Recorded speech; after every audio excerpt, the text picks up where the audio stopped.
ভাইয়ের সম্পত্তি দখল করতে নানা ষড়যন্ত্র করছে বড় ভাই। একাধিকবার ভাড়াটে বাহিনী নিয়ে হামলা চালিয়েছে ছোট ভাই আনোয়ার হোসেনের বাসায়।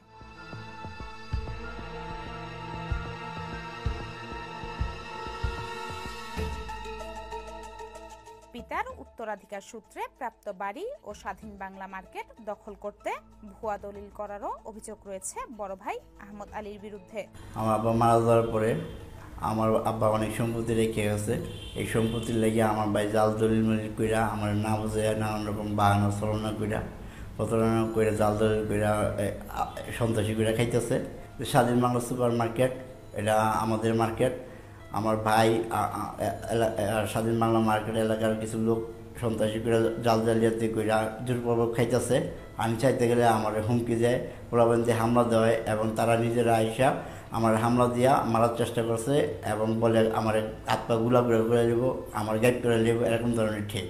একই বাড়িতে বসবাস করলেও কারণে অকারণে একাধিকবার পানি ও গ্যাসের সংযোগ বিচ্ছিন্ন করে দেওয়ার অভিযোগ উঠেছে বড় ভাই আহমদের বিরুদ্ধে। প্রতিনিয়ত গ্যাঞ্জাম করে হামলা দেয় পোলাবাহিনী দিয়া, তারপরে এলাকার কিছু সন্ত্রাস বাহিনী নিয়ে আমার বাসার ভিতরে সিসি ক্যামেরা কেটে ডাকাইতের মতো বন্ধ ঘরের ভিতরে ঢুকে আমার বউ 9 মাসের গর্ভবতী, তার ডাক্তার ফালা দিচ্ছে, বাচ্চা মারার চেষ্টা করছে, আমার গলা টিপা আমার মারার চেষ্টা করছে।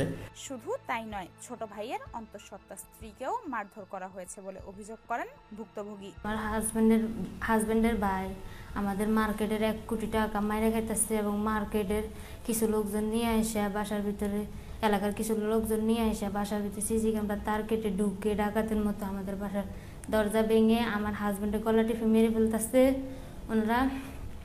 আমি 9 মাসের গর্ভবতী ছিলাম, আমার ধাক্কা মেরে ফেলে দিয়ে আমার হাত মুসুর দিয়ে আমার মোবাইল নিয়ে গেছে এবং আমার স্বর্ণ অলংকার নিয়ে গেছে, বাসার কিছু মালপত্র এবং টাকা পয়সা নিয়ে গেছে ওনারা এবং আমার হাজবেন্ডের গলা টিপে মেরে ফেলতেছে ওনারা। আবার ঠেট দিয়ে গেছে, কোনো কিছু যদি করস তাহলে তোদেরকে জানে মেরে ফেলবো।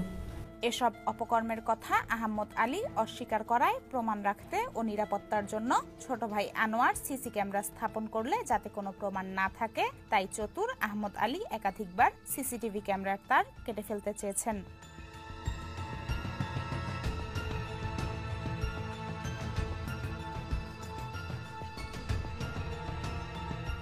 আহমদ বাহিনীর ভয়ে প্রায় ঘরের দরজার ভেতরে ও বাহিরে তালা লাগিয়ে থাকতে হয় ছোট ভাই আনোয়ার হোসেন ও তার স্ত্রীকে। ছোট ভাইকে বাড়ি থেকে বের করে বড় ভাই আহমদ আলী পুরো সম্পত্তি দখল করার পায়তারা করছে বলেও দাবি করেন আনোয়ার। কোনো উপায় না পেয়ে একাধিকবার থানা পুলিশের দ্বারস্থ হয়েও কোনো প্রতিকার পাননি আনোয়ার হোসেন। থানায় কোনো কাজ করে না, থানা যদি কাজ করতো তাহলে আমার উপরে একের পর এক হামলা হইতো না। অত্যাচার ও নির্যাতন থেকে বাঁচতে থানা পুলিশের কাছে গেলে তদন্তের নামে বাসায় গিয়ে হুমকি দেওয়া হয় আনোয়ার হোসেনকে।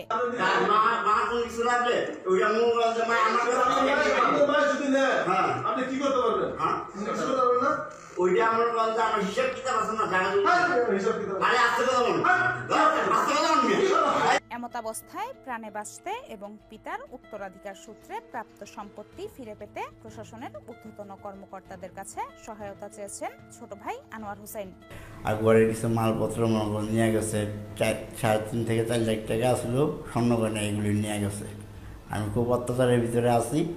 আমার যেসব সম্পত্তি এগুলি যারা সন্ত্রাসী করে গেছে আমার ভাই আহমদ আলী আর এলাকার কিছু লোক মিল্লা, আমার দাবি যাতে প্রশাসন আদালতের কাছে সবার কাছে আমার সম্পত্তি যাতে মনে করেন যে আমরা ফিরিয়ে দেয় আর মুখোশধারী সন্ত্রাসীরা যাতে ধরা খায়, যাতে কঠিন শাস্তি হয়, বিচার হয়। আমরা আদালতের কাছে ন্যায্য বিচার চাই এবং দেশবাসী সবাই দেখুক এই ধরনের মুখোশধারী সন্ত্রাস যেন ধরা খাক, তাদের জন্য শাস্তি হয়। এ বিষয়ে ক্যামেরার সামনে কথা বলতে অপারগতা প্রকাশ করেন অভিযুক্ত আহমদ আলী। আপনার সাথে আমি বলতে আগ্রহী না, হ্যাঁ, ওনার কাছ থেকে জানেন, জেনে বুঝে তদন্ত করেন, তারপরে আমার সাথে ফাইনালি ফিজিক্যালি কথা বলেন, ঠিক আছে? আর আপনার আমি তো চিনি না, হ্যাঁ, চিনি তারপরে কথা বলবো, দেখি কখন আপনার সম্পর্কে একটু জানি আগে।